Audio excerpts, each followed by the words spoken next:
नमस्कार, मैं हूं सुरेश चौहान की और आप देख रहे हैं बिंदास बोल। बिंदास में हम फिर आपके सामने एक ऐसा मुद्दा लाए हैं जिस पर भारत में बहस होना जरूरी है। हर हिंदुस्तानी ने इस पर सोचना जरूरी है। एक ऐसा मुद्दा है जिस मुद्दे पर चर्चा बीच बीच में तो होती रहती है, लेकिन अब तक निर्णय नहीं हुआ है और इसीलिए हम आज के बिंदास में इस मुद्दे को लाए हैं कि इस पर चर्चा होना जरूरी है। आइए आज की इस 1 घंटे के पूरे कार्यक्रम में हम आपको पूछेंगे सवाल कि क्या भारत में हर भारतीय को सैन्य शिक्षा और सैन्य सेवा अनिवार्य होना चाहिए? क्या है आपका कहना? आप कॉल करके हमको बता सकते हैं। यह मुद्दा इसलिए भी जरूरी है क्योंकि देश के तमाम सारी समस्याएं, इसके पीछे एक बड़ा कारण है, इसका बड़ा उपाय हो सकता है, वो है ये देश मेरा है और इसके प्रति मेरा कोई कर्तव्य है, ऐसी भावना जागृत करना। ऐसे तमाम कई मुद्दे हैं जो मुद्दे सैन्य की शिक्षा या सैन्य की सेवा के साथ पूरे हो सकते हैं। आइए ऐसे कई तमाम मुद्दों के साथ, आपके कई प्रतिक्रियाओं के साथ आज हम इस कार्यक्रम को आगे बढ़ाएंगे।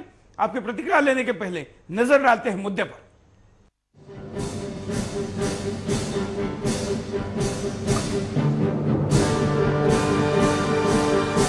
1962 में हुए भारत चीन युद्ध के बाद सैनिक शिक्षा को देश के हर नागरिक के लिए अनिवार्य करने की मांग उठी थी, लेकिन आज तक देश में इसको लेकर कोई ठोस कदम नहीं उठाया गया। मगर आज के दौर में ये शिक्षा और भी महत्वपूर्ण हो गई है। ऐसे में जरूरत है कि आज एक सार्थक कदम के साथ इस सैन्य शिक्षा की अनिवार्यता को समझा जाए और इसे अमल में लाने के लिए प्रयास किया जाए। इससे सेना पर निर्भरता भी कम होगी और हर आदमी कम से कम ऐसी घटनाओं से अपनी रक्षा करने में आत्मनिर्भर भी बन सकेगा। जिस प्रकार से आज विश्व के लगभग 21 से ज्यादा देशों में सैन्य शिक्षा अनिवार्य है, उसको लेकर अब देश के अंदर भी ये मांग एक बार फिर से तेज हो गई है कि भारत में भी सैन्य शिक्षा को अनिवार्य किया जाए। देश के हर नागरिक को मिलिट्री ट्रेनिंग अनिवार्य रूप से दी जाए, चाहे भले ही सबको हथियार और गोले बारूद इस्तेमाल करने की ट्रेनिंग ना दी जाए, मगर कम से कम बेसिक चीजें अवश्य जुड़ी हों, जैसे युद्ध, हवाई हमलों, आतंकवादी हमलों, प्राकृतिक आपदाओं आदि में एक नागरिक को किस प्रकार सक्रिय होना चाहिए और उसकी क्या भूमिका हो सकती है। सैनिक शिक्षा सिर्फ सीमा पर लड़ रहे जवानों से ही संबंधित नहीं है। आज कई बार तो हालात देश के अंदर ही युद्ध जैसे भीषण हो जाते हैं। देश में 26/11 जैसा मुंबई में हुआ आतंकवादी हमला इसका प्रत्यक्ष उदाहरण है। सेना का जितना ही आक्रामक पहलू महत्वपूर्ण होता है, उतना ही महत्वपूर्ण अपना तथा नागरिकों का बचाव भी होता है। ऐसे में आतंकवादी हमलों के दौरान एक नागरिक का क्या कर्तव्य हो सकता है? मसलन वह कैसे अपने आप को छुपा कर बचा सकता है और फिर दूसरे फंसे लोगों को कैसे बचाया जा सकता है। इसके अतिरिक्त आतंकवादियों से मोर्चा संभालने में अपने जवानों की किस तरह से मदद की जा सकती है, यह सैनिक शिक्षा के माध्यम से हर नागरिक को प्रशिक्षित किया जाना चाहिए। साथ ही सैनिक शिक्षा गुंडों, चेन स्निचरों और बदमाशों से निपटने में आम नागरिक के लिए लाभप्रद साबित हो सकती है। लड़ाई सीमा पर जवान लड़ता है, मगर उसकी यह लड़ाई बहुत हद तक उसके बैकअप, सप्लाई लाइन और पीछे से मिल रहे सहयोग पर निर्भर करती है। ऐसे में आम जनता की भूमिका और भी महत्वपूर्ण हो जाती है। रसद, गोला बारूद और अन्य चीजों की सप्लाई में नागरिकों की भूमिका अत्यंत महत्वपूर्ण हो जाती है। सेना अकेली ही यह सब त्वरित गति से नहीं कर पाती। ऐसे में अगर एक प्रशिक्षित जनता का पूरा सहयोग मिले तो ज्यादा बेहतर हो सकता है। आज हमारे देश में व्यावसायिक शिक्षा, सेक्स शिक्षा, शारीरिक और योग शिक्षा आदि पर तो बहस होती है, मगर सैनिक शिक्षा पर ना के बराबर ही बहस हुई है। RSS के सरसंघ संचालक मोहन भागवत देश की आंतरिक सुरक्षा को लेकर बढ़ते खतरे के मद्देनजर पहले ही ये मांग कर चुके हैं कि देश में सैन्य शिक्षा को अनिवार्य किया जाए। युद्ध के समय सिर्फ जवान ही नहीं मरता है, वरन दुश्मन के हमलों में आम नागरिक भी मारे जाते हैं। हर नागरिक को यह पता होना चाहिए कि दुश्मन के जमीनी, हवाई, न्यूक्लियर, बायोलॉजिकल व केमिकल जैसे हमलों में किस तरह से सरवाइव करना है। हवाई हमलों के दौरान ब्लैकआउट और गड्ढों व बंकरों में छिपना और रासायनिक और जैविक हमलों के असर से किस तरह से कम प्रभावित हुए बचा जा सकता है, यह हर नागरिक के लिए जानना अत्यंत महत्वपूर्ण होना चाहिए। तो ऐसे में सवाल खड़ा होता है कि क्या हर भारतीय को सैन्य शिक्षा अनिवार्य किया जाए।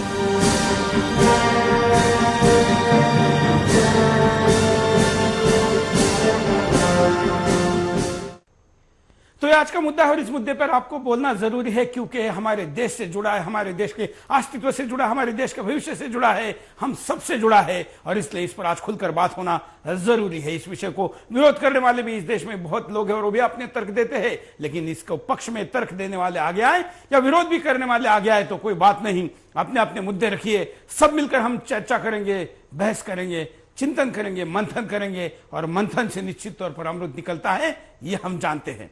कॉलर के पास चलते हैं। जय हिंद। सुरेश भाई जय हिंद। बोलिए। मैं लखनऊ से बोल रहा हूँ, राजीव मिश्रा। हाँ, आपको बहुत बहुत धन्यवाद है इस कार्यक्रम को लेकर के आने के लिए। मैं आपकी जितनी तारीफ करूँ उतनी कम है और आपका चैनल समाज से जुड़े हुए और समाज के उत्थान के बहुत अच्छे अच्छे मुद्दे उठा रहा है। और जो विषय आपने उठाया है कि सैन्य शिक्षा क्या अनिवार्य की जानी चाहिए, इसे अवश्य अनिवार्य किया जाना चाहिए। इसके साथ में नैतिक शिक्षा भी अनिवार्य की जानी चाहिए और जो लोग इन्हें क्वालिफाइंग नहीं कर सकते हैं उन्हें सरकार में कहीं पर भी कोई सरकारी सुविधा, कोई स्थान नहीं मिलना चाहिए, किसी भी सेवा में कोई स्थान नहीं मिलना चाहिए। और इस विषय को आप उठाते रहें। धन्यवाद। अगले कॉलर के पास चलते हैं।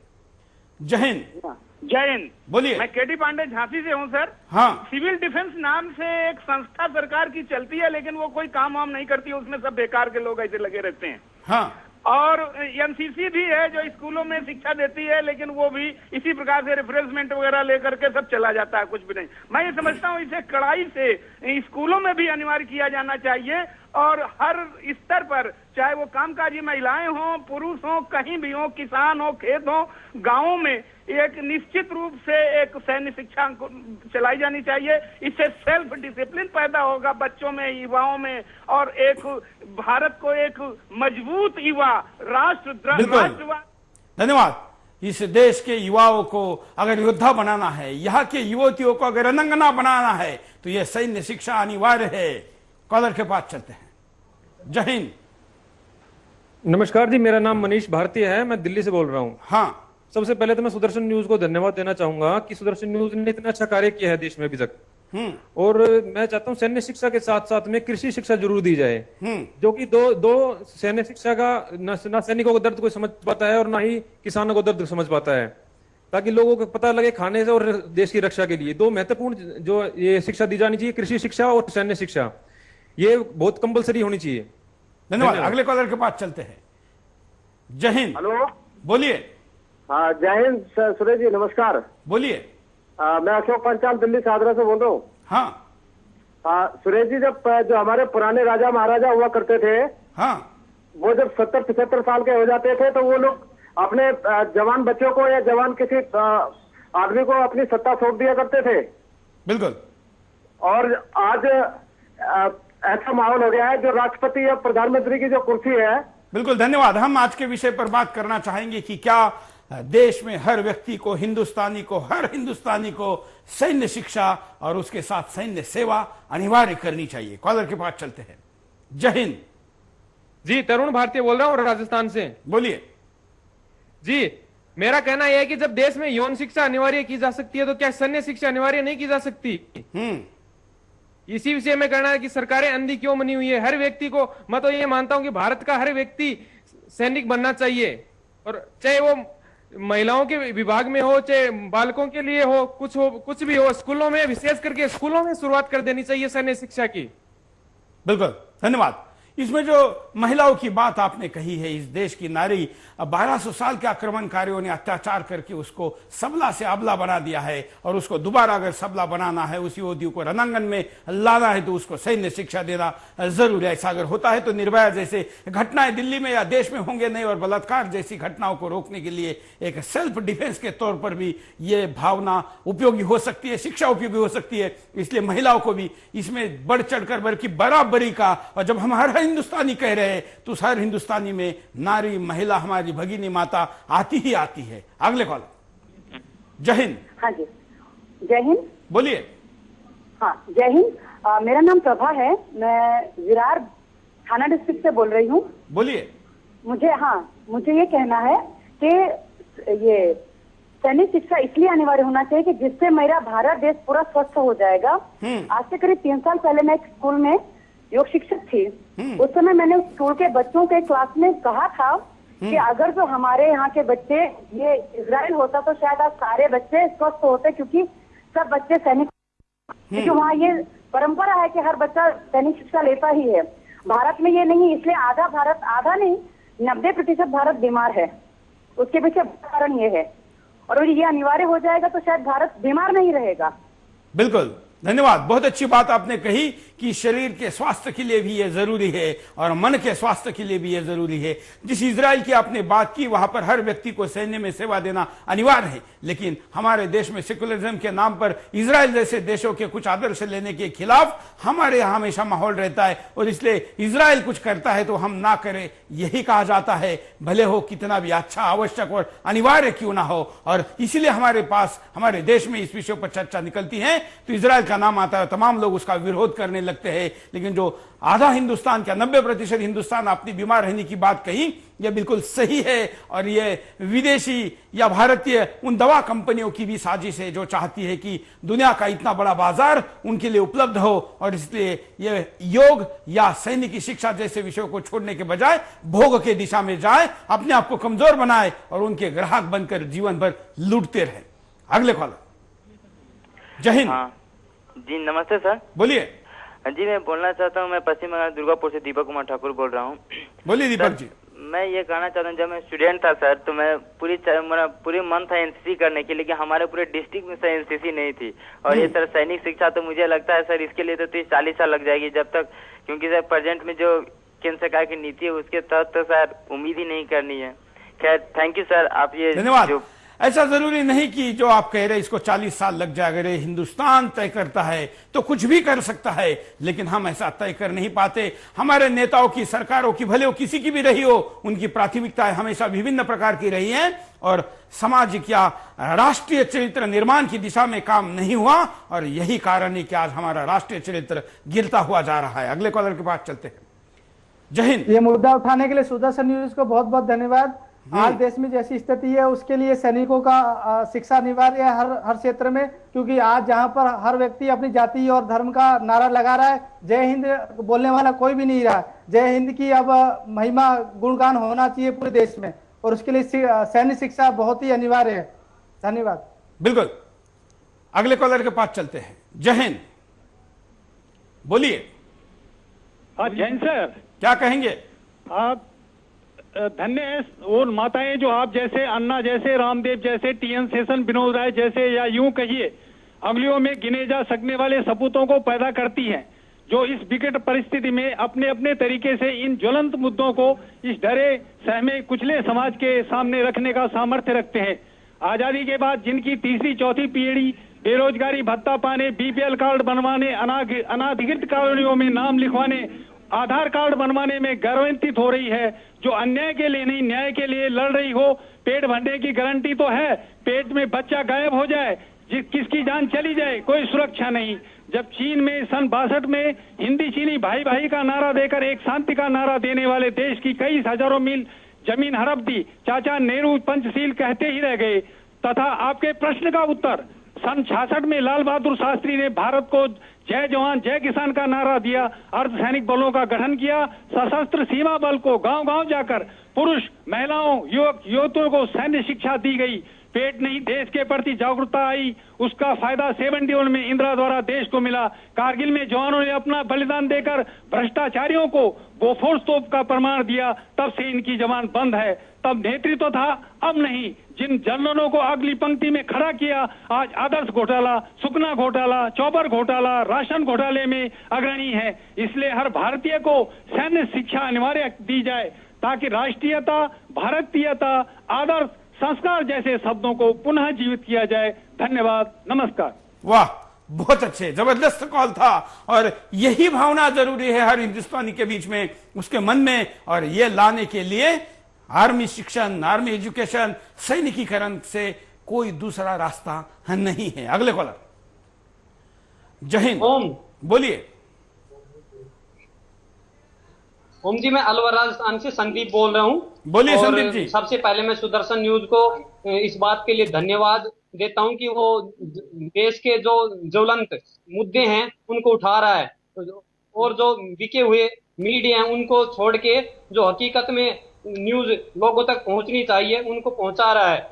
और जिस मुद्दे पे आज सुदर्शन न्यूज ने उठाया है वो बिल्कुल सही बात है। हमारे प्रत्येक भारतीय को सैन्य शिक्षा अनिवार्य है, अनिवार्य रूप से मिलनी चाहिए। इसका कारण यह है कि सभी धन्यवाद। अगले कॉलर के पास चलते हैं। जय हिंद। जय हिंद। मैं वीरेंद्र कुमार तिवारी फ्रॉम गोरखपुर। बोलिए वीरेंद्र जी। जी, मुझे ये कहना है कि हमारी प्रदेश की या केंद्र की सरकारें पढ़ाई के लिए ऐसी ऐसी व्यवस्थाएं कर रही हैं, ड्रेस बांटना या वजीफा देना जिस तरह की, लेकिन सैन्य की पढ़ाई सस्ता क्यों नहीं किया जा रहा है? अगर आप गरीब हैं, आपका बच्चा कितना भी पढ़ने में टैलेंट हो, आपके पास डोनेशन नहीं है पढ़ाई के लिए, तो वो सब बेकार है। ऐसा क्यों है? पढ़ाई के लिए, शिक्षा के लिए इतनी व्यवस्था की जा रही है, सैन्य पढ़ाई के लिए क्यों नहीं सस्ती की जा रही है? बिल्कुल, धन्यवाद। बहुत अच्छा मुद्दा आपने उठाया है कि रिजर्वेशन की मांग करने वाले तमाम तरीके से हर जगह रिजर्वेशन मांगते हैं, तो आर्मी में रिजर्वेशन क्यों नहीं? वहां से भागने की बात हर कोई क्यों करता है? क्यों नहीं ये कहता कि वहां पर भी काम करना मेरा कर्तव्य है और ये मेरा अधिकार है, ये मुझे चाहिए? अगले कॉलर के पास चलते हैं। जय हिंद। हाँ नमस्कार सुरेश जी। बोलिए। हाँ नमस्कार। क्या कहना है आपको? हाँ, ये मैं ये कहना चाह रहा हूँ कि सैन्य शिक्षा अनिवार्य तो होना ही चाहिए, लेकिन उसके साथ में देशभक्ति की भावना भी होनी चाहिए। सैनिक की शिक्षा होगी तो सैनिक की शिक्षा में देशभक्ति की भावना तो अपने आप आएगी। नहीं, उसके साथ में ये अनिवार्य हो, नैतिकता की भी बातें होनी चाहिए उसमें। बिल्कुल, धन्यवाद। हम ये मानते हैं कि हमारी सेना नैतिकता के लिए भी जानी जाती है। हम ये मानते हैं कि हमारी सेना कोई भाड़े के सैनिकों जैसी, कई देशों में भाड़े के सैनिक होते हैं, क्योंकि उनके यहाँ पर की आबादी की ये मानसिकता नहीं होती कि वो सीमा पर जाके उस देश के लिए लड़ सके। वो देश, दुनिया में कई ऐसे देश हैं जो भाड़े के सैनिक लाकर अपनी देश की सुरक्षा करता है। हमारे यहाँ पर ये नहीं है। हमारे यहाँ पर तो जिनको ज्यादा सैलरी मिल सकती है, जिनको ज्यादा पगार मिल सकता है, ज्यादा अच्छे सुविधा मिल सकती है, उन सबको छोड़कर लोग आर्मी में जाते हैं, सेना में जाते हैं। ऐसे कई परिवार हैं जिनके पांचवी पीढ़ी तक लोग सेना में हैं और लगातार ये परिवार बलिदान देते हैं। और जब किसी शहीद का शव उनके घर में वापस आता है तो अगले पीढ़ी के लिए वो कहते हैं, संकल्प लेते हैं कि ये पीढ़ी भी इस सीमा की रक्षा के लिए इस देश के सीमा पर जाएगी।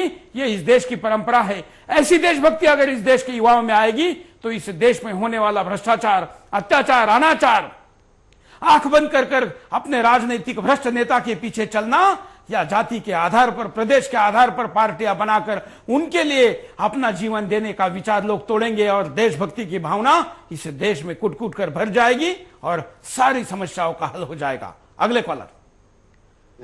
जय हिंद। बोलिए। जय हिंद। जय हिंद। हाँ जी, आपका जो मुद्दा है आज का, ये सबसे अच्छा है। हाँ, हर एक बच्चे को ये शिक्षा मिलनी चाहिए। हर एक बच्चे को ये शिक्षा मिलनी चाहिए कि उसको सैन्य की शिक्षा पूरी मिलनी चाहिए। और क्या है, ये जो रिजर्वेशन का जो सिस्टम है ना, हर एक को सब्सिडी देते हैं, वो समाज को सब्सिडी देते हैं, वो ये सैन्य में क्यों नहीं आता? वो इसमें भी वो चीज होना चाहिए। धन्यवाद। अगले कॉलर के पास चलते हैं। जय हिंद। बोलिए, क्या कहना है आपको? चलिए रुकते यहां पर एक छोटे से ब्रेक के लिए। ब्रेक के बाद दोबारा आएंगे। बिंदास बोल जाएंगे। कमांडो का मोटो है मुश्किल वक्त कमांडो तक।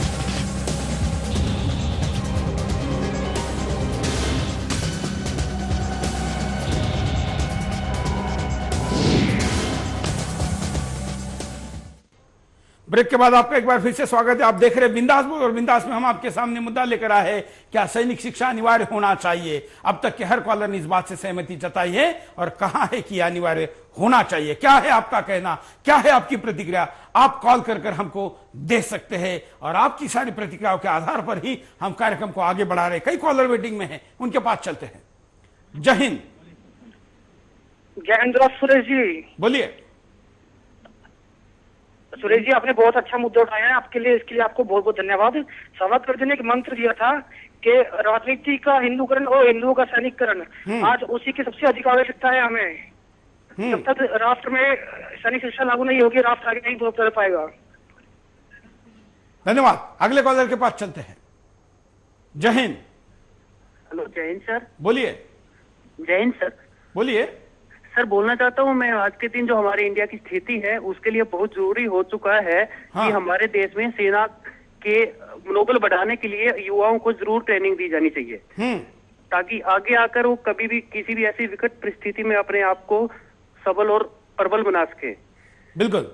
क्योंकि देश की जो स्थिति अभी चलती आ रही है उसके, क्योंकि विदेशों में बहुत से ऐसे कानून है जिसमें 1 साल के लिए ट्रेनिंग बहुत जरूरी है बच्चों के लिए, युवाओं के लिए। यहाँ तक कि ब्रिटेन में प्रिंस चार्ल्स भी 1 साल के लिए अपनी ट्रेनिंग पूरी करके आए थे कुछ दिन पहले। जी, बस यही कहना चाहूंगा कि बिल्कुल। धन्यवाद। बहुत अपनी अच्छी बात कही है कि जब डिजास्टर मैनेजमेंट की नौबत आती है, देश में कोई नैसर्गिक आपत्ति आती है, किसी भी प्रकार की कोई आपत्ति आती है, उस समय में इस देश का जवान, एक मजबूत जवान, भले वो तालीम करता हो लेकिन वो कुछ नहीं कर सकता क्योंकि उसका प्रशिक्षण ही नहीं है ये सब चीजें करने के लिए। अगर वो सेना में कुछ साल काम करेगा, इसकी शिक्षा लेगा, तो निश्चित तौर पर इसका उपयोग होगा और हमें डॉक्टर, पुलिस या एम्बुलेंस या विभिन्न प्रकार की सेवाओं की प्रतीक्षा नहीं करनी पड़ेगी। कई बार ऐसी सुविधाएं नहीं पहुंचने के कारण ही हमारी बड़ी आबादी मर जाती है। यह सुविधा देने वाला खुद इसका आपदग्रस्त या आसपास का व्यक्ति होगा तो कल्पना करिए कि कितना अच्छा यह चित्र होगा कि डिजास्टर मैनेजमेंट इस देश का हर व्यक्ति जानता है। अगले कॉलर के पास चलते हैं। जय हिंद। बोलिए। सुरेश जी नमस्कार। हाँ सुरेश जी नमस्कार। नमस्कार, बोलिए। सुरेश जी नमस्कार। भाई जी, जो हमारी जो सैन्य शिक्षा का जो विषय है आज का, उसके बारे में मैं कहना चाह रहा हूँ कि जो हमारी माताएं बहनें जो हम है दिल्ली जैसे बड़े शहरों में, अगर उनको शिक्षा दी जाए तो अपनी सुरक्षा वे हैं खुद कर सकती हैं। बिल्कुल जी भाई जी, धन्यवाद। यही हमने कहा है कि इस देश की महिलाओं के लिए सबसे उपयोगी ये क्षेत्र होगा और इसका फायदा सबसे ज्यादा अगर किसी को होगा तो इस देश के नारी को होगा, क्योंकि उसके बाद आने वाली पीढ़ी भी उसको तैयार करेगी और इसीलिए हम पूरा हिंदुस्तान की बात कर रहे हैं। अगले कॉलर के पास चलते हैं। जय हिंद। हाँ सुरेश भाई, जय हिंद। बोलिए। सुरेश भाई, जय हिंद। क्या कहना चाहते हैं आप? देश हित में कार्यक्रम चलाने के लिए धन्यवाद। सैन्य शिक्षा हर भारतीय को अनिवार्य है और यही सुझाव ठीक है, उसके साथ योग और देश की आजादी का इतिहास भी पढ़ाया जाए। धन्यवाद। अगला कॉलर के पास चलते हैं। जय हिंद। हेलो, मैं संजय निगम कानपुर से बोल रहा हूँ। हाँ, जय हिंद सर। बोलिए संजय जी। जी, मैं ये कहना चाहता हूँ कि मिलिट्री शिक्षा अनिवार्य होनी चाहिए लोगों को। आप इस पे कार्यक्रम कर रहे हैं और हम चाहेंगे कि मेरी बात आप भी पहुँचाएं कि मैं अपने बेटे को सैन्य अफसर बनाना चाहता हूँ। हाँ। लेकिन मैंने देखा कि वहाँ पे एंट्री करवाने के लिए जो उन्होंने पैरामीटर्स बना रखे हुए हैं वो 60 साल पुराने पैरामीटर्स हैं और जिसकी वजह से सिर्फ 5 से 6% बच्चों का ही उसमें SSB टेस्ट होता है, उसमें फाइनल सिलेक्शन हो पाता है। तो आज की जरूरत के हिसाब से और जो वास्तव में सेना को जरूरत है उस हिसाब से कुछ नियम होने चाहिए। बिल्कुल। थोड़े से रिलैक्सेशन होने चाहिए और जो आधुनिक जरूरतें हैं उस हिसाब से बच्चों का सिलेक्शन होना चाहिए। बिल्कुल, बड़ा अच्छा मुद्दा आपने उठाया है। हम इस कार्यक्रम की सीडी सेना प्रमुख को और सेना के PRO को देने वाले हैं। साथ में आपकी इस मुद्दे को अलग से मेंशन करके जरूर देंगे। धन्यवाद कॉल करने के लिए। अगले कॉलर के पास चलते हैं। जय हिंद। नमस्कार सुरेश जी। बोलिए। सबसे पहले मैं सुदर्शन न्यूज को धन्यवाद देना चाहूंगा जो कि बहुत अच्छे मुद्दे जो है वो लेके यहाँ लोगों के सामने लेके आ रहा है। सर, मैं ये कहना चाहता हूँ कि अगर किसी व्यक्ति के भारतीय सेना में मात्र 9 महीने के देने के बाद उसके हाथ में देश की सीमा सुरक्षा की जिम्मेदारी सौंपी जा सकती है, सरकार क्यों नहीं ऐसी शिक्षा व्यवस्था लागू कर देती जो हर गाँव में स्कूल में पढ़ने वाले बच्चों को बचपन में सिखाई जाए। बिल्कुल। सैन्य शिक्षा भी प्रदान करे जिससे हमारे देश का हर बच्चा स्वतंत्र भारत की हर गली आंगन की सुरक्षा उठाए और इससे हमारे देश के नागरिकों की एक दूसरे के प्रति नैतिकता तो बढ़ेगी और विश्वास बढ़ेगा। जय। वाह, धन्यवाद। अगले कॉलर के पास चलते हैं। जय हिंद। जय हिंद सुरेश जी। बोलिए। सैन्य शिक्षा जरूरी है, इसमें कोई दो राय नहीं है, मगर मैंने सुरेश जी चीन में पाकिस्तान का भारत पर हमला बाल अवस्था में देखा है, परंतु आज दुर्भाग्य से मैंने जो देखा उससे मेरा माथा शर्म से झुक गया। मान्यवर, खार बंबई में एक बहुमंजिली इमारत में धर्म के आधार पर पानी की सप्लाई की जा रही है। ऐसी सरकार से आप क्या अपेक्षा रखेंगे कि वो राष्ट्र के लोगों का उत्थान करेंगे? शायद नहीं। धन्यवाद। धन्यवाद। हम आपको दिखाते हैं कि प्रहार में नाना पाटेकर इस विषय पर क्या कहते हैं, देखिए। सर, पिछले 43 वर्षों में हमने देश की सीमा पर सिर्फ 3 लड़ाइयां लड़ी और इन 3 लड़ाइयों में वक्त लगा था 3 महीने, सिर्फ 3 महीने। बाकी के 42 साल और 9 महीनों को हम पीस टाइम कहते रहे, शांतिकाल। क्या इसे हम शांतिकाल कह सकते हैं सर? हमें आर्मी में सिखाया जाता है सीमा को दुश्मन से बचाना, देश के लिए मर जाना। हमारे कुछ कर्तव्य हैं, मैंने उन्हीं का पालन किया है। मरने की कोई जायज वजह तो होनी चाहिए। हमारे लिए वजह है देश, लेकिन देश का मतलब क्या है? सड़कें, इमारतें, खेत खलियान, नदियां, पहाड़, बस इतना है। और लोग, वो कहां है? किसे बचाएं हम? सीमा पर तो हमें मालूम है गोली किस पर चलानी। यहां जिधर भी देखो दुश्मन ही दुश्मन है, और दुश्मन फिर दुश्मन है। फर्क सिर्फ इतना है, एक सीमा के उस, एक सीमा के इस पार। और इस पार का दुश्मन कहीं ज्यादा खतरनाक है सर, जो देश को दीमक की तरह चाटता जा रहा है, खोखला बनाता जा रहा है। फिर इस दुश्मन से लड़ना हमारा कर्तव्य नहीं है, हमारा हक नहीं है। और हक के लिए लड़ना कभी गलत नहीं हो सकता। मैंने कोई गलत काम नहीं किया। मैं फौजी हूं। Soldier never quits till is dead, यह हमारा मूल मंत्र है। अगर लड़ाई के मैदान बदल जाते हैं, उसमें मैं क्या कर सकता हूं? मैं समझता हूं आर्मी ट्रेनिंग हर एक के लिए कंपलसरी होनी चाहिए। कम से कम जिंदगी का 1 साल देश के लिए देना चाहिए, देना होगा। मुफ्त में मिली हुई आजादी की वजह से देश को बहुत सस्ता समझ रहे हैं आज के लोग।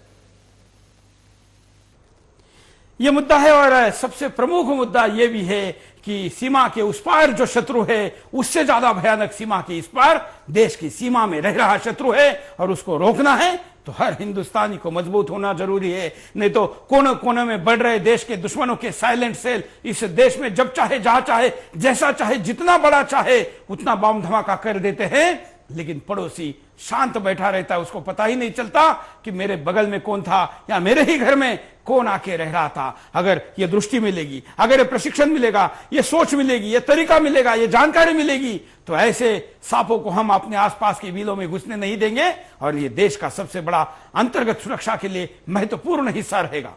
अगले कॉलर के पास चलते हैं। जय हिंद। हाँ जी, नमस्कार। बोलिए। हेलो, क्या कहना चाहते हैं त्रिलोक जी आप? मैं ये कहना चाहता हूँ सैन्य शिक्षा बहुत जरूरी है, लेकिन इसका विपरीत प्रभाव न हो जाए, इसको भी ध्यान में रखा जाए। कैसे? हेलो, कैसे कैसे होगा विपरीत परिणाम? मैं ये कह रहा हूँ सैन्य शिक्षा बहुत जरूरी है, हाँ, लेकिन इसका विपरीत प्रभाव भी नहीं होना चाहिए।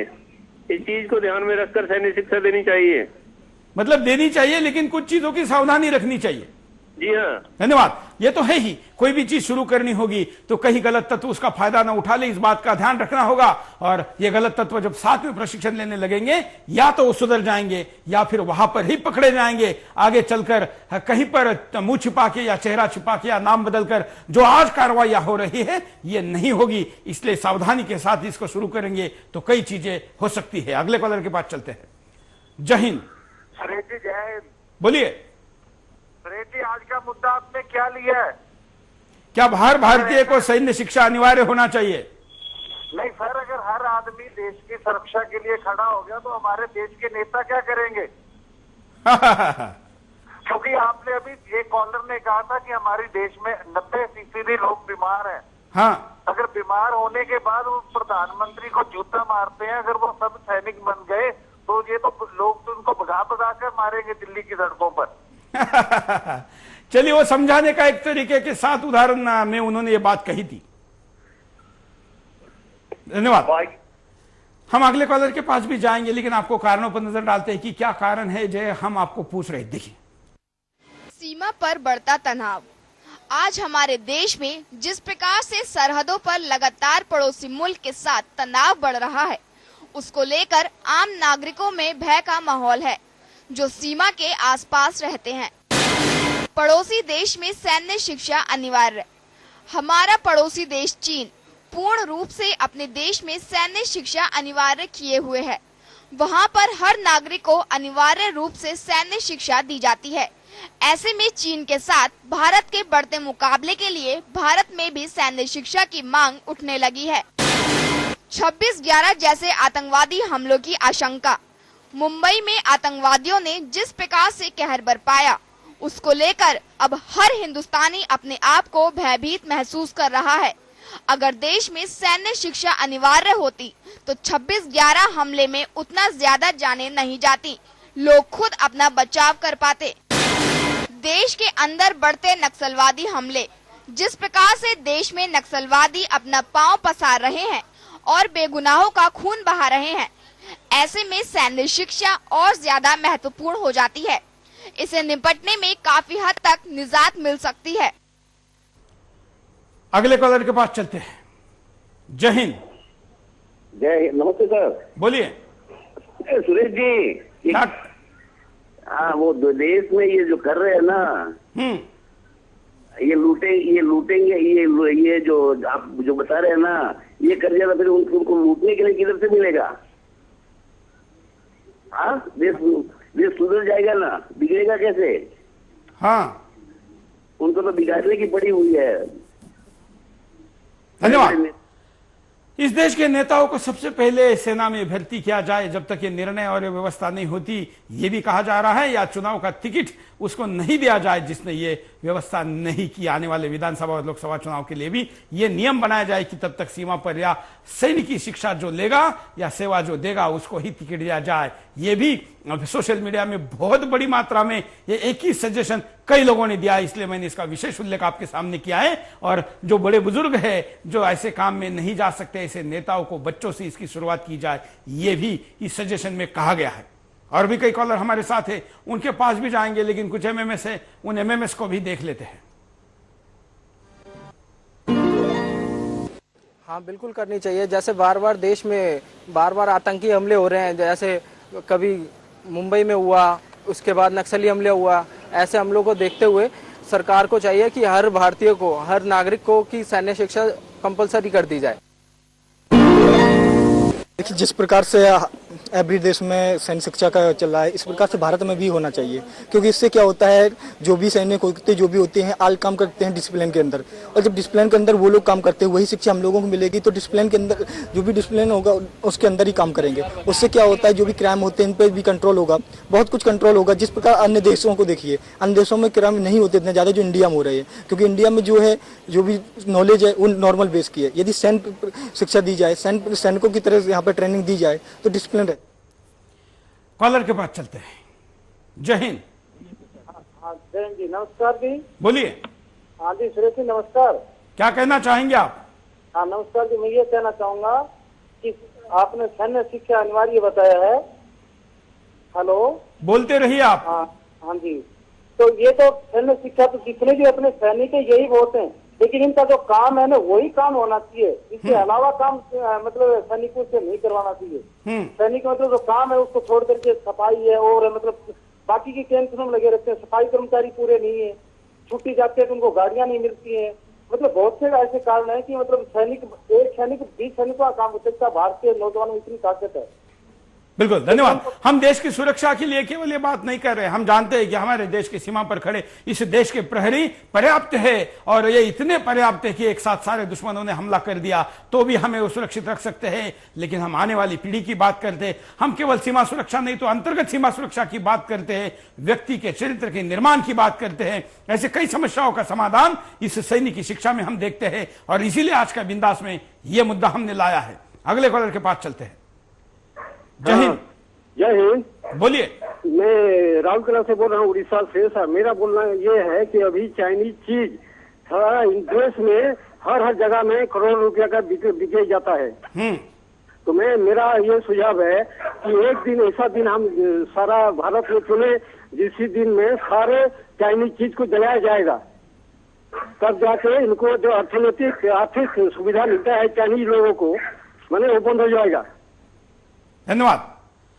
आज देश में चाइना के प्रोडक्ट को बैन करने की आवश्यकता है, लेकिन लोग देखते हैं कि हमें कुछ परसेंटेज वो सस्ती मिलती है और इसलिए उसको लेते हैं और उस बदले जो मुनाफा चाइना को मिलता है उससे वो गोली बनाकर हमारे सैनिकों के खिलाफ यूज करते हैं और कल बम बनाकर भी यूज करेंगे। ये हम कर सकते हैं छोटे से स्वार्थ के लिए, क्योंकि वो देशभक्ति का उतना बड़ा भाव नहीं है जितना सैनिकों में हो सकता है और इसलिए भी ये जरूरी है। अगले कॉलर। जय हिंद। जी जी बोलिए। हाँ जी, मेरा नाम कृष्णा बरवाड़ है, मैं अहमदाबाद से बात कर रहा हूँ। हाँ, आज ये मुद्दा सुरेश जी ने उठाया, बहुत काफी बढ़िया मुद्दा उठाया है। देश की आंतरिक सुरक्षा तो काफी खतरे में है, बाहरी सुरक्षा से ज्यादा आंतरिक सुरक्षा पर ज्यादा ध्यान देने की जरूरत है। इसलिए हर एक भारतीय को पूरा सैन्य प्रशिक्षण मिलना जरूरी है। जैसे कि ये केरल में पॉपुलर फ्रंट ऑफ इंडिया करके एक पैरेलल आर्मी तैयार हो रही है। मतलब इसका सीधा सा मतलब क्या हो सकता है कि देश में गृह युद्ध छिड़ने की पूरी अंदेशा है कि भविष्य में देश के अंदर पूरा गृह युद्ध छिड़ सकता है। तो इस हिसाब से भारत के हर एक नागरिक को अपना सैन्य सुरक्षा मिलना तो शक्य बात नहीं है, क्योंकि हमारा आर्मी पूरा 14 लाख का है, तो वो सब जगह तो कवर नहीं कर सकता। उधर चाइना का खतरा है, इधर पाकिस्तान बैठा है, नीचे श्रीलंका का वहां पर बेस बनाया रखा है। तो इन सब आंतरिक खतरे को निपटने के लिए हमारे प्रत्येक नागरिक को अपने प्रशिक्षण, आर्मी प्रशिक्षण की बिल्कुल बिल्कुल बहुत सही बात की आपने, धन्यवाद। इस देश को तोड़ने वाले, देश के खिलाफ षड्यंत्र करने वाले लोग सैन्य बना रहे हैं, प्रशिक्षण ले रहे हैं और योजना बना रहे, उस योजना को अंजाम दे रहे हैं और जरूरत पड़ने पर जान भी दे रहे हैं। लेकिन देश को बचाने वाले ना योजना बना रहे, ना उस योजना का क्रियान्वयन कर रहे, जान देना तो दूर की बात है। और इसीलिए इस देश में इसकी नितांत आवश्यकता है। अगले कॉलर के पास चलते हैं। जय हिंद। हाँ, हेलो, जय श्री राम। बोलिए। मैं थाना से बोल रहा हूँ, पंडरना से बोल रहा हूँ। बोलिए बोलिए। आरएसएस वालों ने थोड़ा बहुत मिलिट्री का शिक्षण देती थी, आरएसएस वाले वो उन्होंने सरकार ने उसके ऊपर बैन लगाया और वो अभी वो सब शिक्षा जो है मिलिट्री की बंद कर डाली। तो उसमें क्या किया था वो आरएसएस वालों का? बिल्कुल, धन्यवाद। अगले कॉलर के पास चलते हैं। जय हिंद। हेलो, नमस्कार सुरेश साहब। बोलिए। सुरेश साहब, मैं 2-3 बातें बताना चाहता हूँ। ये सरकार अब जो हर नागरिक को सैन्य ट्रेनिंग होनी चाहिए, ये सरकार ने तो जो ट्रेनिंग दी जा रही थी वो भी बंद कर दी है। आपको मालूम होना चाहिए, हिमाचल प्रदेश में डिस्ट्रिक्ट शिमला सहान करके जिस ट्रेनिंग को आज से पहले के 10-15 साल पहले तक कुछ चालू थी, वो सीमांत क्षेत्रों के लिए वो लागू थी वो ट्रेनिंग। यहाँ तक कि हम लोगों ने बचपन में वो में ट्रेनिंग दी जाती थी एयर से लेडीज को जो है 303 जिसको अभी जो है मार्का 41 कहते हैं, उससे औरतों गाँव की औरतों में ट्रेनिंग दी जाती थी, वो भी बंद कर दी। एसएसबी की ट्रेनिंग करके नाम मशहूर है, ये शिमला ट्रेनिंग, वो भी ये सरकार ने। आज ये सरकार आतंकवादी, गुंडे और बदमाश, चोरों और डकैतों को पालती है, तो कहाँ से शिक्षा देगी? बिल्कुल, धन्यवाद। आपने बड़ी अच्छी जानकारी दी। हमारे भी जानकारी में ये मुद्दा नहीं था और ऐसी दी जाने वाली शिक्षा अगर बंद होगी तो नई शिक्षा कैसे शुरू होगी? वो होगी क्योंकि आप आवाज उठाएंगे, आप मांग करेंगे, आप कहेंगे कि हमको ये चाहिए। जब ये देश मांगेगा तो ये देना होगा। अगले कॉलर। जय हिंद। सुरेश जी, मेरा नाम मुकुल शुक्ला है और मैं मुंबई से बोल रहा हूँ। बोलिए। आज के विषय पर जो आपने ये सैन्य प्रशिक्षण अनिवार्य करने की जो बात कही है, इसमें जब हम सैन्य प्रशिक्षण की बात करते हैं तो ये देश हित में तो होता ही है, पर हमारी सरकारों ने जो नीतियां बना रखी हैं, मैं अगर बहुत इसमें एक छोटी सी बात ये करना चाहता हूँ कि जैसे हथियारों की नीति अगर आप देखिए तो हथियारों के लाइसेंसिंग की जो पॉलिसी है हमारे देश की, वो आज भी वही चल रही है जो 1860 में अंग्रेज करके गए थे। और उसका कारण उनका ये था कि वो नहीं चाहते थे कि हमारे देश में लोगों के पास हथियार रहे। अब अगर हथियार होते हैं तो कसाब जैसा हमलावर जब हमारे देश में घुसता है तो ही हम कोई ना कोई ऐसा होता जो शायद लाइसेंसी हथियार के दम पर उसको गिरा सकता था। पर ये नपुंसक मानसिकता लोगों के दिमाग में भरी जा रही है और उसकी वजह से लोगों में हिम्मत ही नहीं पड़ती है कि किसी भी तरीके के अत्याचार या अन्याय का विरोध कर सकें। इसीलिए अगर ये सैन्य प्रशिक्षण अनिवार्य किया जाता है तो ये नपुंसक मानसिकता लोगों के मन से हटेगी, लोगों में हिम्मत बढ़ेगी और ये बिल्कुल सही है। इससे क्राइम बहुत हद तक कम होगा। सिर्फ डिजास्टर मैनेजमेंट की बात नहीं, ये क्राइम को भी कंट्रोल करने के लिए बहुत ही आवश्यक कदम है। बहुत बहुत बिल्कुल, धन्यवाद। धन्यवाद। बड़ी अच्छी बात है आपने कही है। ये समय के लिए भी, समय का सदुपयोग करने के लिए भी उपयोगी रहेगी, क्योंकि अनुशासन में, समय में, विषय में भारतीय बहुत पिछड़े हैं और इसके लिए दुनिया भर में बदनाम होते जा रहे हैं। बल्कि हम तो कहते हैं कि इंडियन स्टैंडर्ड टाइम, इसका मतलब थोड़ा बहुत लेट तो चलता है, फिर उस शहर और वहां के कल्चर और स्वभाव के अनुसार उसको कम ज्यादा किया जाता है और हम बड़े मजे लेते हैं इंडियन स्टैंडर्ड टाइम लेके। अपने जीवन की, समय की बर्बादी करने वाला समाज कैसे समय के साथ आगे बढ़ सकता है, ये बढ़ना है तो उसको समय का महत्व समझना चाहिए और ये महत्व आर्मी से ज्यादा कहां पर दिखाई देता है। अगले कॉलर। जय हिंद। हाँ, जय हिंद सर। बोलिए। हाँ, मैं ये कहना चाहता हूँ कि अगर हर स्कूल में एनसीसी फर्जियात करवा देंगे ना, हाँ। एनसीसी नेशनल एनसीसी, हाँ, तो सभी बच्चों में देश के प्रति जागृति आएगी। और अभी एनसीसी आप फर्जियात करवा देते हो तो अल्पसंख्यक विरोध करेंगे और कांग्रेस वाले उसको फिर उसे कैंसिल करवा देंगे। तो उसका कोई इलाज है आपके पास? बिल्कुल, सारी चीजों का इलाज हमको करना होगा, क्योंकि ये देश हमारा है और इसकी हर समस्या हमारी है। हम इसके करता धरता है, या इस देश का नागरिक जब ऐसा कहेगा तो उसके समस्या के अगर कोई हल नहीं निकालता है तो हमको निकालना होगा। अगले कॉलर के पास चलते हैं। जय हिंद। जय हिंद सुरेश जी। बोलिए। सुरेश जी जय हिंद। क्या कहेंगे आप? मैं ये कह रहा हूँ कि साहब आप मिलिट्री का ट्रेनिंग देनी चाहिए, वो तो बात ठीक है, बट देश की हालत देख लो। विधानसभा और लोकसभा के अंदर गुंडे बैठे हैं, ऐसे गुंडे पैदा हो गए, तो पहले तो इनको देशभक्ति की भावना सिखानी चाहिए मिलिट्री की ट्रेनिंग के साथ साथ। बिल्कुल, धन्यवाद। यही तो हम कह रहे हैं कि विधानसभा और लोकसभा क्या, कहीं पर भी लोक प्रतिनिधि बनने वाले के लिए तो सबसे पहले इसकी शुरुआत होनी चाहिए, और ये करे बगैर वो लोक प्रतिनिधि बन ही नहीं सकता। ये ऐसा कानून होना चाहिए। अगले कॉलर के पास चलते हैं। जय हिंद। सर, मेरे हिसाब से भी सैन्य शिक्षा अपने देश में अनिवार्य होनी चाहिए, क्योंकि सर जिस तरह से पहले हमारे कॉलेजों में, स्कूलों में स्काउट की शिक्षा दी जाती थी, उससे हमारे दो पर्पस सॉल्व होते थे। एक तो बच्चों की हेल्थ बनी रहती थी, दूसरा उसमें आचरण का सुधार होता था। तो मुझे लगता है ये एक आपने बहुत ही अच्छा मुद्दा उठाया है। धन्यवाद। पहले स्कूलों में ग्राउंड होते थे और उस मैदानों के ऊपर बच्चे खेलते थे, प्रार्थना होती थी, राष्ट्र के लिए साधना होती थी, स्मरण होता था, महापुरुषों के नाम लिए जाते थे, उनकी जयंती को मनाया जाता था। बच्चे ग्राउंड पर रोजाना खेलते थे स्कूल शुरू होने के पहले, और एक आधा घंटे का 45 मिनट का टाइम तो ऑफिशियली था। स्कूल छूटने के बाद भी बच्चों के पास खेलने के लिए मैदान होता था। अब तो ना मैदान है, ना मैदान है तो उसमें खेलने वाले बच्चे हैं। यहां पर रुकते एक छोटे से ब्रेक के लिए, ब्रेक के बाद दोबारा आएंगे बड़े ही अच्छे मुद्दों के साथ और अच्छे प्रतिसाद के साथ। बिंदास बोल जा रहे।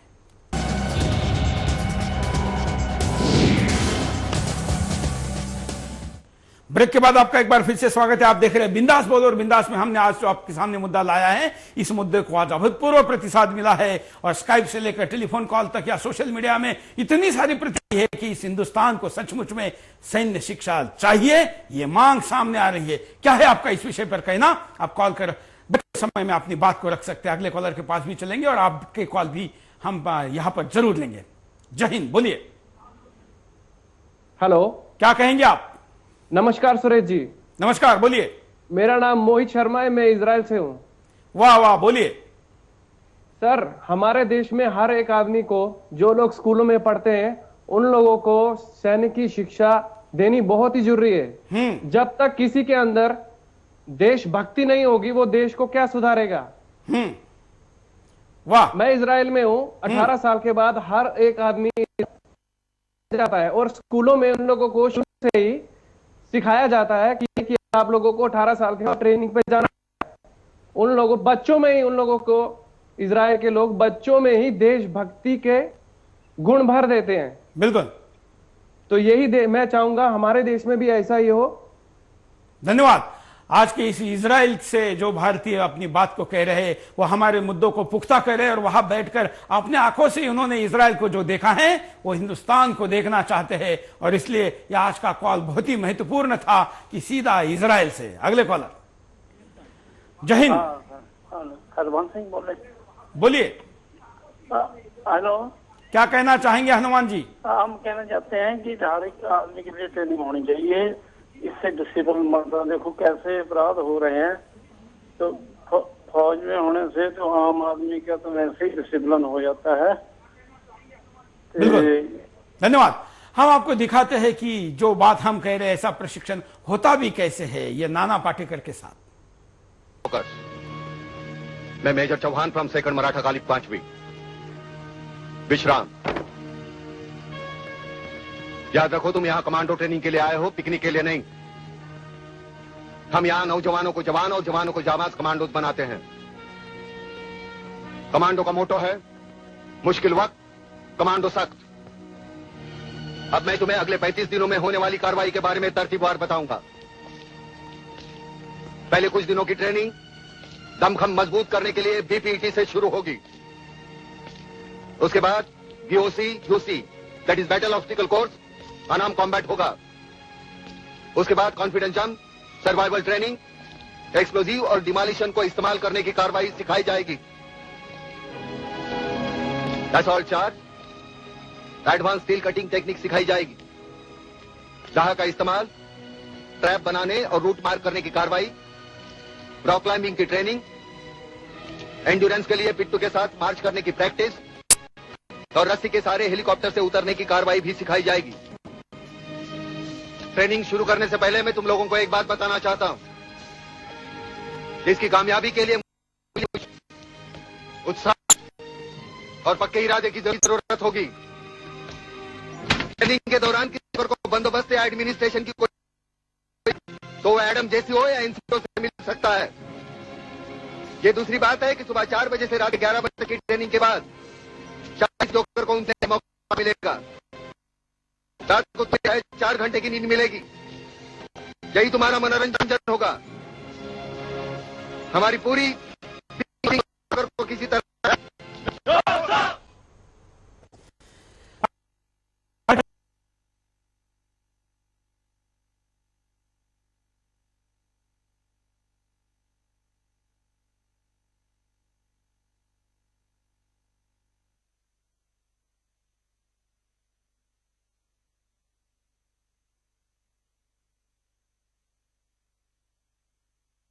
को कमजोर करना चाहते हैं तो उस हिसाब से पहले तो ये देखना होगा कि कौन लोग देशभक्त है। कितने ऐसा ना हो कि गलत आदमी फौज की ट्रेनिंग ले जाएं जहाँ हमारे सारे सिस्टम को ही बिगाड़ के रखते बिल्कुल बिल्कुल, हमने इसलिए शुरू में ही कहा कि जिनके मन में देश की द्रोह का अगर कहीं बीज बोआ भी गया है तो इस माहौल में वो बीज शायद जल जाएगा और देशभक्ति का बीज लग जाएगा। या तो ये होगा या इतनी बड़ी व्यवस्था में वो देशद्रोही निश्चित तौर पर पकड़ा जाएगा और वो बड़ा होने के पहले वहीं पर उसका काम तमाम करना आसान हो जाएगा। हम यहां पर परिणाम देखते हैं कि क्या परिणाम होंगे, देखिए आपके स्क्रीन पर। बैकअप सप्लाई में सहायता मिलेगी। युद्ध के दौरान सीमा पर जवान लड़ाई लड़ते हैं, मगर कई बार सेना इन जवानों को रसद, गोला बारूद ठीक तरीके से सप्लाई नहीं कर पाती। इस तरह की समस्या 1962 में हुए भारत चीन युद्ध के दौरान उत्पन्न हुई थी। ऐसे जवानों को बैकअप सप्लाई में देश के नागरिक महत्वपूर्ण भूमिका निभा सकते हैं। लोगों की रुचि देश सेवा में कम हो जाएगी। लगातार देश के अंदर युवाओं में सेना के प्रति रुचि घट रही है। हर कोई प्रबंधन और आईटी के क्षेत्र में जाना पसंद कर रहा है। ऐसे में लोगों की रुचि सेना के प्रति बढ़ाने में सैन्य शिक्षा एक महत्वपूर्ण कार्य साबित हो सकती है। देश आंतरिक सुरक्षा करने में असफल हो जाएगा। आज देश के अंदर कई ऐसे असामाजिक तत्व मौजूद हैं जो आए दिन देश को तोड़ने के लिए साजिश रच रहे हैं।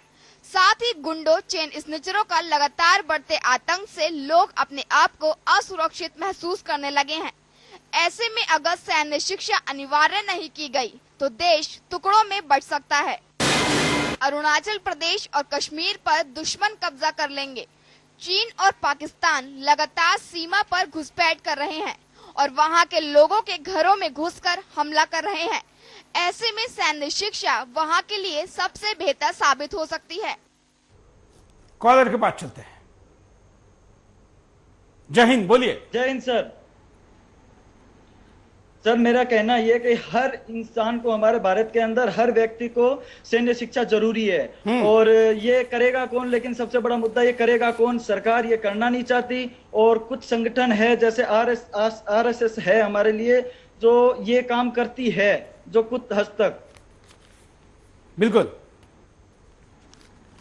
धन्यवाद। तो सर अगले कॉलर के पास चलते हैं। जय हिंद। जैन सर। क्या कहेंगे आप? जी सूरज जी, मेरा नाम बाबूराम चौधरी है।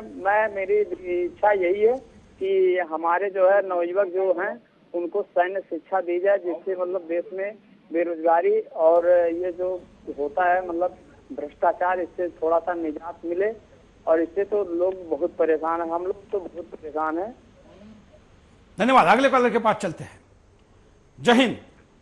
स्टार्ट हो अपना, अभी तो दूसरा ही चल रहा है यार। बोलिए मैं स्टार्ट हो अपना भाषण। अच्छा ठीक है। सुरेश जी नमस्कार। नमस्कार, हाउ आर यू? धन्यवाद।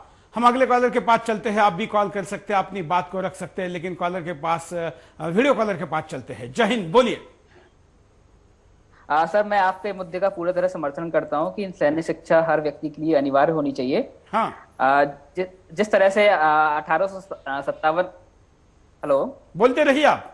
जिस तरह से 1857 के बाद ब्रिटिश ने जिस तरह से भारतीय नागरिकों को निहत्था किया, उसी तरह से हम उसके बाद कोई क्रांति नहीं हो पाई। तो सावरकर को यही महसूस हुआ कि हम लोगों को दोबारा से सैन्य शिक्षा और हथियार रखना अनिवार्य होना चाहिए, जिसका कि उन्होंने द्वितीय विश्व युद्ध के बाद आजाद हिंद फौज के संगठन में भी सहयोग मिला। और इसके तहत हम लोग एक अपना ग्रुप भी चलाते हैं, right to recall India. Hello, धन्यवाद। हाँ, हम यहाँ पर उपाय देख लेते हैं कि क्या उपाय हो सकते हैं। देखिए आपके स्क्रीन पर। पाठ्य पुस्तक में सैन्य शिक्षा अनिवार्य की जाए। हमारे देश में व्यावसायिक शिक्षा और सेक्स शिक्षा पर बहस होती है और इसे लागू करने के लिए मांगे भी उठाई जाती हैं, पर सैन्य शिक्षा पर कोई भी ध्यान नहीं देता। ऐसे में सैन्य शिक्षा को पाठ्यक्रम में अनिवार्य किया जाए। एनसीसी कोटे को बढ़ाया जाए। देश में एनसीसी के माध्यम से युवा सेना में जाने के लिए ट्रेनिंग लेते हैं, मगर कम कोटे के चलते उन्हें मौका नहीं मिल पाता। ऐसे युवाओं को कॉरपोरेट कंपनियां सुरक्षा अधिकारी के पद पर नियुक्त कर रही हैं। इससे प्रशिक्षित युवा देश सेवा से वंचित रह जाते हैं। कानूनी रूप से सैन्य शिक्षा को मान्यता मिले। कई ऐसे देश हैं जिन्होंने अपने यहाँ सैन्य शिक्षा को कानूनी रूप से अनिवार्य कर रखा है। ऐसे में भारत को भी इसे लागू करना चाहिए और संसद में कानून बनाकर लोगों को इसके बारे में जागरूक करना चाहिए। सैन्य शिक्षा नहीं लेने वाले परिवार को सरकारी सुविधाओं से वंचित किया जाए। कई ऐसे लोग हैं जो देश सेवा के नाम पर नाक भौं सिकोड़ने लगते हैं। ऐसे में इन्हें भी सैन्य शिक्षा देने और देश सेवा के लिए आगे लाया जाए, अन्यथा उन्हें सरकारी लाभों से वंचित किया जाए। कॉलर के पास चलते हैं। जय हिंद, बोलिए, क्या कहना चाहते हैं आप? हाँ जी सर, ये अपने देश के अंदर ये पॉलिटिकल लोगों की वजह से ये नहीं हो रहा है, वरना हर भारतीय को सैन्य शिक्षा अनिवार्य है और देनी ही चाहिए सर। और धन्यवाद। अगले कॉलर के पास चलते हैं। कॉलर के पास चलने के साथ साथ हम एमएमएस भी देख लेते हैं पहले, क्योंकि आज बहुत एमएमएस आए हैं। कहा जाता है कि जब जब कोई प्राकृतिक आपदा आ जाए, जैसे भूकंप है, बाढ़ है, तो उससे काफ़ी जब सेना से हेल्प ली जाती है तो सेना इसमें काफ़ी राहत का काम करती है। और उसी तरीके से अगर नागरिकों को भी ये दे दिया जाए, ये शिक्षा दे दी जाए, तो कुछ हद तक राहत और पाने में और आसानी मिलेगी। बिल्कुल, ये राहत हो सकती है, ये मुद्दा उपयोग का हो सकता है, ये विषय काम का हो सकता है, लेकिन इस विषय पर कोई सोचने को तैयार नहीं है। क्योंकि अगर ये करना होगा सबके लिए, जब करेंगे तो मेरा क्या होगा, मेरे परिवार का क्या होगा, मेरे बच्चों का क्या होगा, ये स्वार्थ भी कुछ लोगों के आंखों में सपनों की तरह, बुरे सपनों की तरह आता है, और इसलिए इस मुद्दे के खिलाफ कई लोग हो जाते हैं या चुप हो जाते हैं। ऐसे में हम चाहते कि इस देश में इस मुद्दे को लेकर चर्चा हो, हम चाहते हैं कि इस मुद्दे को लेकर देश में बहस हो, हम चाहते हैं कि देश, हिंदुस्तान इसकी मांग करे। और आज का बिंदास बोल इसका प्रतीक है कि लोगों ने इस विषय की, तमाम लोगों ने इतनी मांग की है कि आज के फेसबुक पर, हमारे सारे सोशल मीडिया के साइट पर, sudarshan.tv.com पर, हमारे टेलीफोन कॉल पर और हमारे स्काइप पर आज अनलिमिटेड कॉल आए हैं, इतने कॉल आए हैं। और ये कॉल इसका प्रतीक है कि हिंदुस्तान ये चाहता है कि वो सैन्य शिक्षा हर व्यक्ति को मिले। आज की सरकार क्या करेगी मुझे पता नहीं, लेकिन हम आज की सरकार से लेकर आने वाली सरकारों तक यह मुद्दा उठाते रहेंगे, इस मुद्दे को आवाज देते रहेंगे। हम चाहेंगे कि जो पूर्व सैनिक है वो इस विषय के लिए आगे आए। सुदर्शन टीवी ऐसे पूर्व सैनिकों को और ऐसे विषय पर काम करने वाले तमाम किसी भी संगठन को पूरी मदद करने के लिए तैयार है, उनके साथ खड़ा होने के तैयार है, क्योंकि बिंदास में हम मुद्दा केवल 1 घंटे के कार्यक्रम के लिए नहीं उठाते, बल्कि पूरे हिंदुस्तान को लिए हमेशा के लिए उठाते हैं। और इसलिए इस मुद्दे के साथ हमारी कमिटमेंट हमेशा के लिए रहेगी। आज के मुद्दे में हमने प्रयास किया विभिन्न पहलू आपको बताने के, समझाने के, दिखाने के, पूरे हिंदुस्तान की अभिव्यक्ति आपके सामने लाने के, और मुझे लगता है कि यह काफी हद तक आगे आई है। हम आशा करते हैं कि आज की अभिव्यक्ति ऐसे ही बर्बाद नहीं होगी, क्योंकि ईमानदारी के साथ, पूरे मन के साथ, हृदय के साथ, सही जगह पर, सही समय पर बोली हुई बात ईश्वर भी सुनता है। और आज की बात जो हिंदुस्तान बोल रहा है, ये मां भारती जरूर सुनेगी और जरूर सद्बुद्धि इस देश के प्रशासन को आएगी, सरकार को आएगी, नेताओं को आएगी, और इस देश में ये जरूर कभी ना कभी होगा। तब तक हम इस मुद्दे को नहीं छोड़ेंगे। आइए आज का बिंदास बोल हम आप छोड़ चलते हैं एक गीत के साथ, कि ये गीत हमें याद दिलाएगा कि हमको सैनिक बनना क्यों जरूरी है। जय हिंद। आओ बच्चों तुम्हें दिखाएं झांकी हिंदुस्तान की, इस मिट्टी से तिलक करो ये धरती है बलिदान की। वंदे मातरम, वंदे मातरम, वंदे मातरम, वंदे मातरम।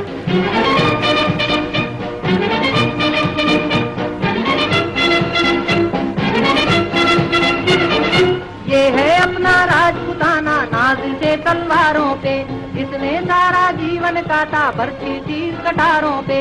ये प्रताप का वतन पला है आजादी के नारों पे, कूद पड़ी थी यहाँ अंगारों पे। बोल रही है कण कण से कुर्बानी राजस्थान की, इस मिट्टी से तिलक करो ये धरती है बलिदान की। वंदे मातरम, वंदे मातरम, वंदे मातरम, वंदे मातरम।